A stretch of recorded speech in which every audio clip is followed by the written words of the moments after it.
Hi, it's Alex from Android Central, and this is HTC One.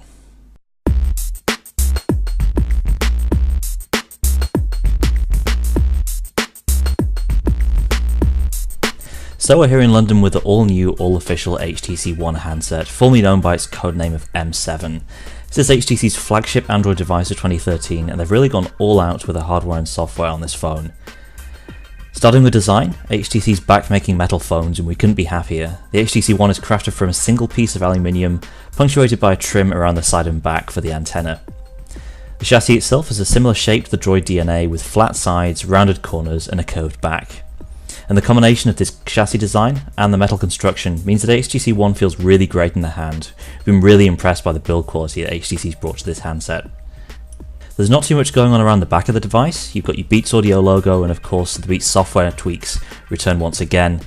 There's also HTC's Ultra Pixel camera, which we'll get to in more detail later on. The phone's pretty normal in terms of its button placement, although the power button is hiding a rather interesting function. As well as turning the phone on and off, it also doubles as an IR blaster, which works with the built-in TV app. Again, we'll have more on that in a few minutes. Let's head around the front and take a look at the business end of the phone. It's got a 4.7-inch Super LCD 3 screen at 1080p resolution, which makes for a whopping 468 pixels per inch, so exceptionally sharp. Above and below the screen are dual front-facing speakers, which HTC says have larger speaker chambers and improved membranes, and boom sound is HTC's fun little buzzword for this combination of features. It's also worth noting that because of the dual front speakers, there's actually no speaker around the back. Now, you might have noticed something missing from the front of this thing. Unlike HTC's 2012 handsets, there's no task switching key on the new HTC One. In fact, there's just back, home, and a central HTC logo. That might be a deal breaker for some people, but at least it's easy enough to get the task switcher by double tapping the home key. Moving on to internals for a second, the HTC One is powered by a quad-core Snapdragon 600 CPU. That's the new chip that was announced at CES, backed up by 2GB of RAM. Built-in storage comes in 32 and 64GB helpings, although there's no expandable storage option. The battery isn't removable either, although it is fairly large at 2300 mAh. So onto software, and there's an awful lot here to set the HTC One apart from previous devices. It's running Android 4.1.2 Jelly Bean and HTC's new Sense 5 UI.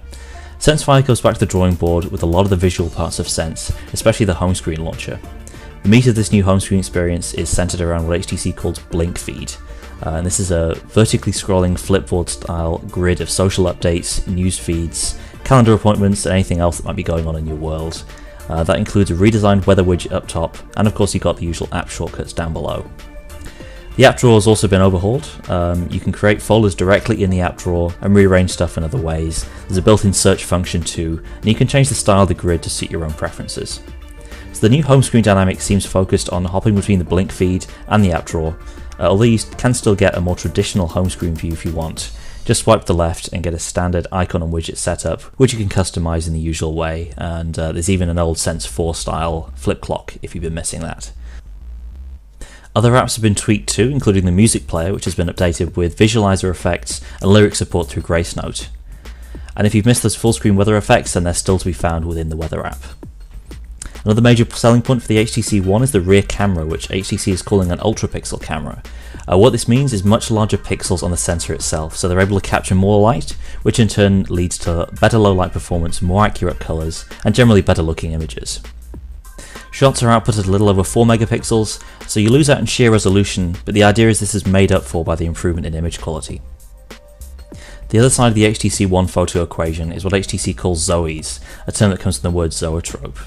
Zoes are a new way of taking pictures designed to make it easier to capture the exact image that you want. So when you're shooting a Zoe photo, the camera records 5 shots before you press the shutter button, 15 afterwards, and 3 seconds of video as well. So you're then able to cherry pick the best looking image. Another advantage of shooting images this way is that the gallery app comes alive with animations, and the phone can automatically compile highlight reels for vacations and other trips. So that's the HTC One camera in a nutshell. We'll have much more on the phone's camera features in the days ahead. We've already mentioned the HTC One's IR blaster, and this ties in with the TV app, a new HTC application that aims to improve your dual screen viewing experience. HTC's worked with major manufacturers and operators to make sure the app works as a universal remote with a TV guide. In the UK, there's support for Freeview, Freesat, Sky and Virgin, and localized channels can be set based on your postcode. So that's going to wrap up our first look at the HTC One.